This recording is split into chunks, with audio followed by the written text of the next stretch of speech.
So we did our semester project on nuclear magnetic resonance spectroscopy. We worked together as a group with Kylie, Kayla, Marina, and Gabe. So for the introduction, nuclear magnetic resonance spectroscopy was discovered in the 1940s. NMR is the use of magnetic properties of assured atomic nuclei and is used by electromagnetic radiation with aligned frequencies. And with the different states of energy, we can use this information to determine the organic molecules, functional groups, substituents, and if protons are identical. So starting to look at the components of the NMR, it includes hydrogen, helium, superconducting magnets, a probe, a preamplifier, and a spectrometer, among other things.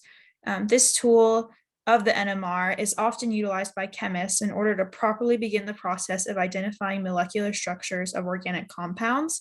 And the functionality of this tool works by analyzing through magnetic field work of a structure's nuclei that assesses changes using a detector. And you can see in this image them working with the detector and different components of the NMR to start to see those structures on the screen. And then diving a little bit more into the organic chemistry correlation, some of these changes detected are magnetic tension, chemical tension, integration ratios, spinning patterns, chemical shifts, and peaks.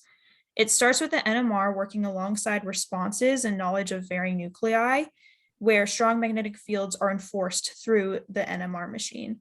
Nuclei will be exposed to electromagnetic radiation with aligned frequencies, and then based on the elemental identity will show varying changes. An example of what this can look like is with the spin flip response, where the nuclei, when aligned with magnetic field, will take in energy and utilizes the spin flip technique in order to move against the field where more energy is available to it. There are multiple nuclei characteristics that are revealed through varying examples of this process. And the image you see on the right represents where the field within the process is low and high and how peaks and shifts are visualized graphically. And these are all short summaries of ways in which we see NMRs correlating to the organic chemistry conduct.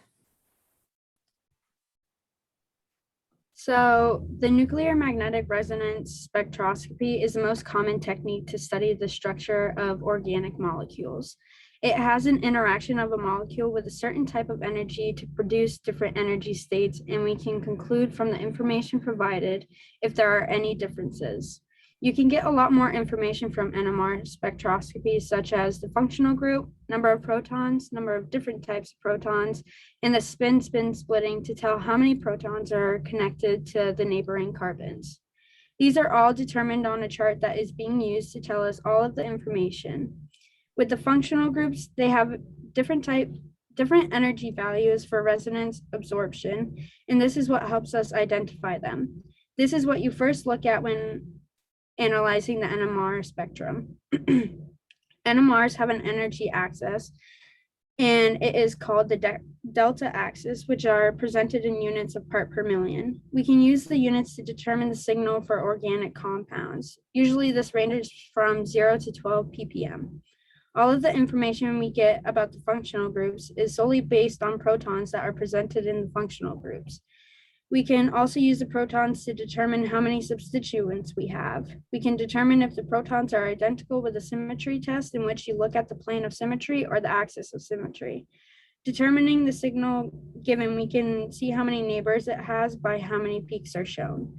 And this is also shown in the image that is presented on the slide, and they are referred to a multiplet.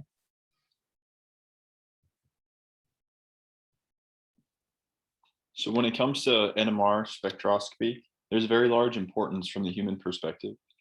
Within biological research, NMR spectroscopy contributes to the identification of disease mechanisms. So essentially how diseases work, how they function, and how they affect their host, which can contribute to our better understanding of how diseases work and how they affect the human body. In addition to biological research, there's a large significance within the medical field.